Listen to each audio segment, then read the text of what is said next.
Bonjour à tous, l'image est un peu floue, c'est un peu galère. Donc on est toujours dans ce reptile mag. Donc en fait, voilà, ah voilà, c'est moins flou.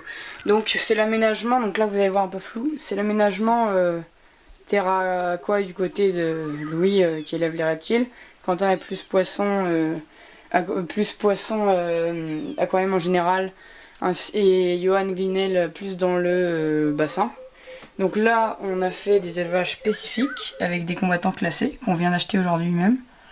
Donc un combattant blanc et avec des reflets violets. Je trouve magnifique.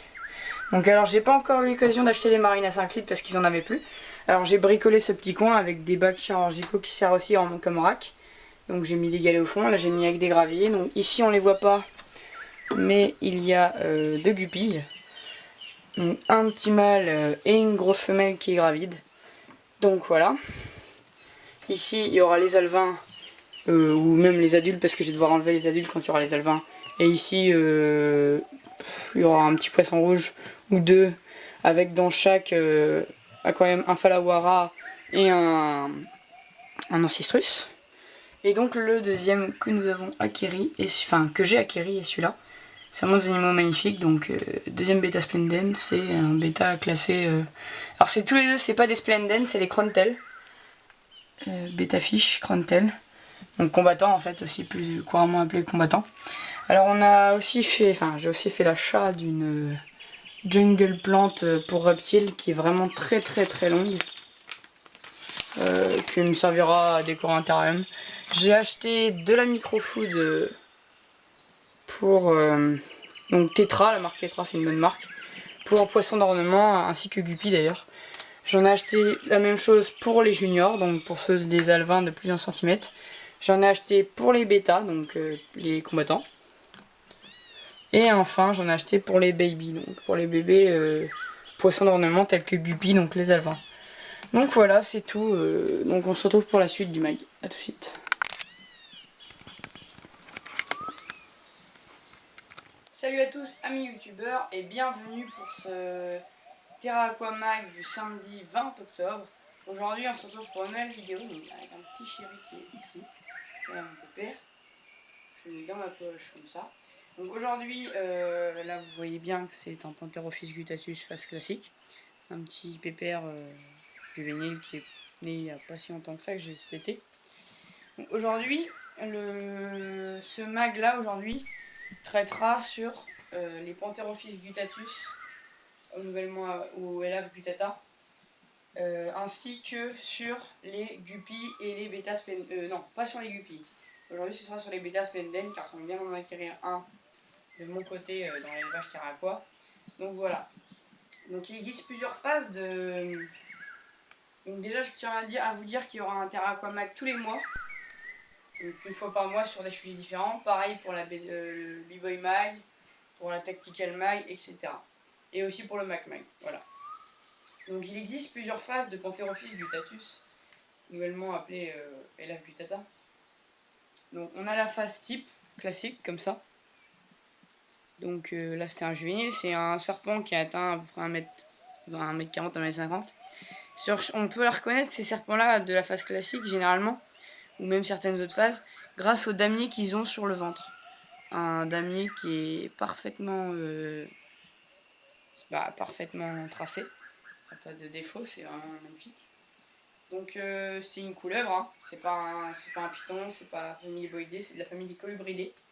Cette couleuvre vit en général en Amérique. C'est un petit serpent qu'on trouve en Amérique en fait, dans les jardins des fois, qui se balade près des bacs à sable, tout ça, mais c'est pas un serpent méchant de base, vous voyez, c'est un juvénile. Il est pas souvent manipulé, mais il n'y a pas de problème. Il est même pas très vif. Donc je voulais aussi vous parler aujourd'hui d'un spécimen dont on commence à parler beaucoup. Donc, on a ce spécimen là classique que je vais ranger tout de suite pour pas qu'il me pose de problème le temps du tournage.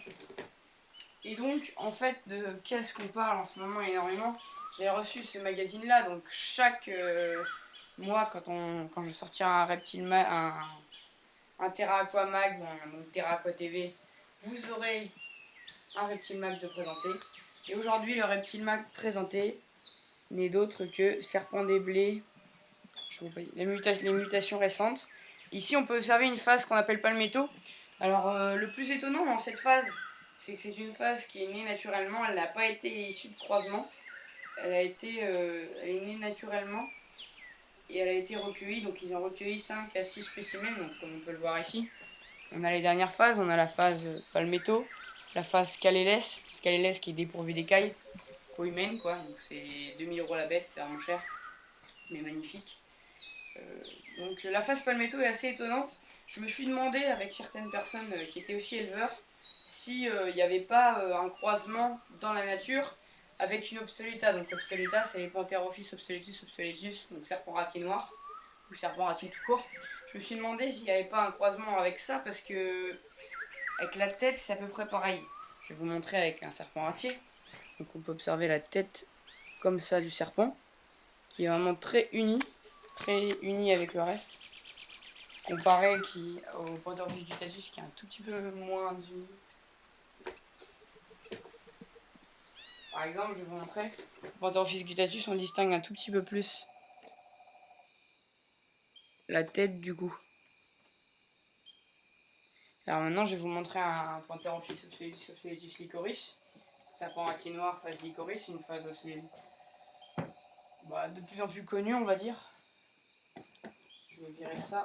Oui, parce que pour l'instant, j'ai pas ma pièce finie, donc c'est un peu des racks empilés, donc c'est un petit peu bazar. Je ne vous le cache pas.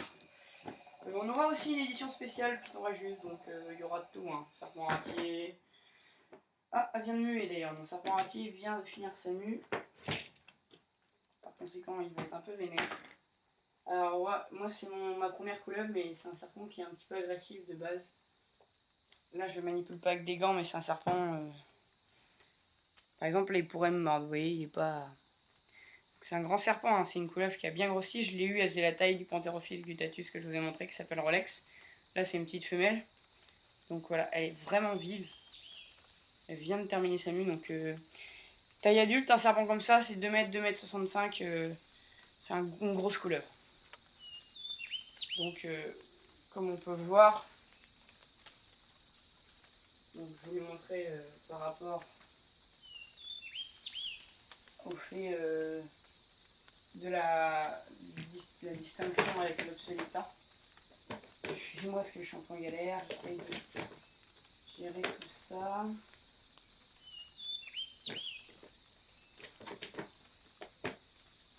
Voilà.